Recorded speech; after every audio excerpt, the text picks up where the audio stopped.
सूक्ष्म शिक्षण का अगला कौशल व्याख्यान कौशल के बारे में आज मैं आप लोगों से डिस्कस करूंगी कि व्याख्यान कौशल में क्या होता है। प्रस्तावना कौशल की तरह व्याख्यान कौशल में भी ये दिया हुआ है कि प्रशिक्षु का नाम, तो इसमें अपना नाम लिखना है, फिर जो डेट है वो डेट लिखना है, फिर यहाँ पर विषय लिखना है, कौन सा विषय आप पढ़ा रहे हैं, यहाँ पर क्लास लिखना है, और यहाँ पर कलांश यानी कि कलांश मतलब पीरियड होता है कि हम किस बेल में हम गए हैं पढ़ाने के लिए। फिर अवधि यहाँ पर लिखना है, 6 मिनट का है। और प्रकरण, तो प्रकरण तो हम पहले निकलवा लिए हैं कि प्रस्तावना कौशल में निकलवाए थे प्रकरण, तो अब यहाँ पर लिख देंगे कि अब क्या हमें पढ़ाना है। तो उसमें मैंने निकलवाया था प्रस्तावना कौशल से प्रकरण, तो वहाँ पर आया था कि वृत्त टॉपिक को जैसे मैं ली थी।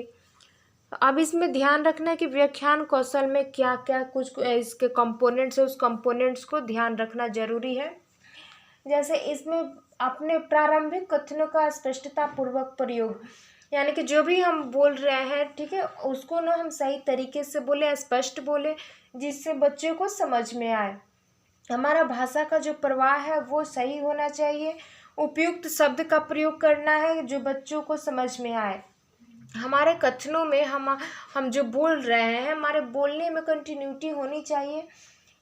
छात्रों से बोध हेतु प्रश्न करना है। जो चीज़ हम पढ़ाएंगे, पढ़ाने के बाद हमें क्या करना है, बच्चों से प्रश्न करना है, ताकि हम चीज़ जो भी समझाएं हैं बच्चे समझ पाए हैं या नहीं। इस चीज़ के लिए हमें क्या करना है कि समझाने के बाद, व्याख्या करने के बाद बच्चों से हमें सवाल पूछना है।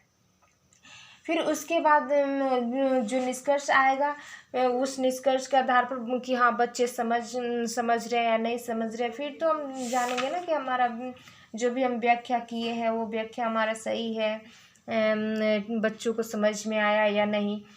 यहाँ पर बोधात्मक प्रश्न हम 2 क्वेश्चन कर सकते हैं बच्चों से, 2 से 3 क्वेश्चन कर सकते हैं। जो चीज़ हम पढ़ा है व्याख्यान में उसके लिए हम 2 से 3 क्वेश्चन कर सकते हैं। जैसे मैं बताती हूँ कि जैसे मैं वृत्त पढ़ा रही थी, ठीक है, वृत्त के बारे में मुझे पढ़ाना था, तो वृत्त क्या होता है, यही मेरा समस्यात्मक प्रश्न बना था कि वृत्त क्या होता है, वृत्त के बारे में बताना था।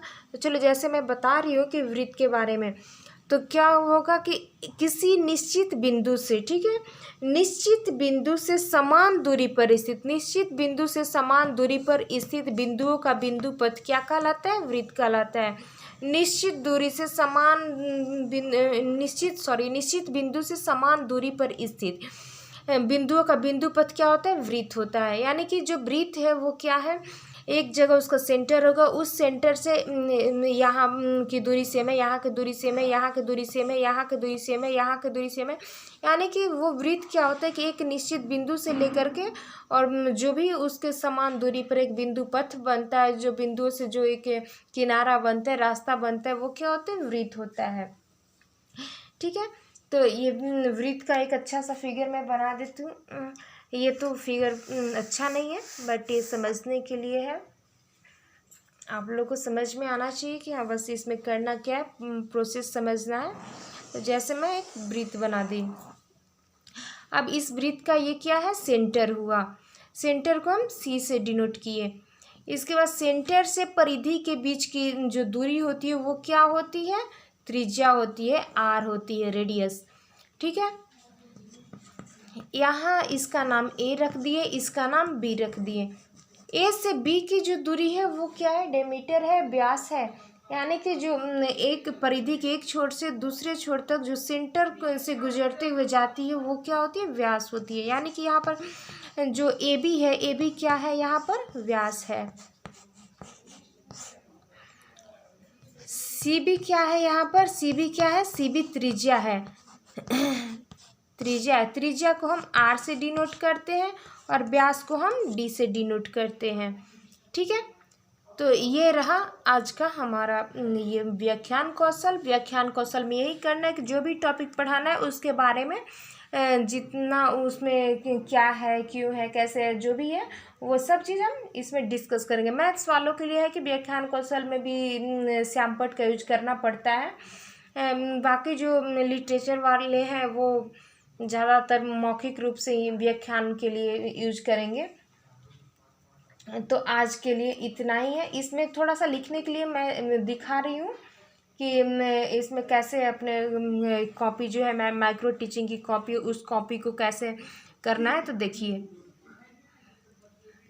ऐसे लिखना है, ठीक है, ऐसे ही सारे लोग लिखेंगे। आई होप कि आपको ये अच्छा लगा होगा वीडियो। तो वीडियो अच्छा लगे तो प्लीज़ लाइक कीजिए और मेरे वीडियो को शेयर कीजिए। आज के लिए इतना ही। Thank you.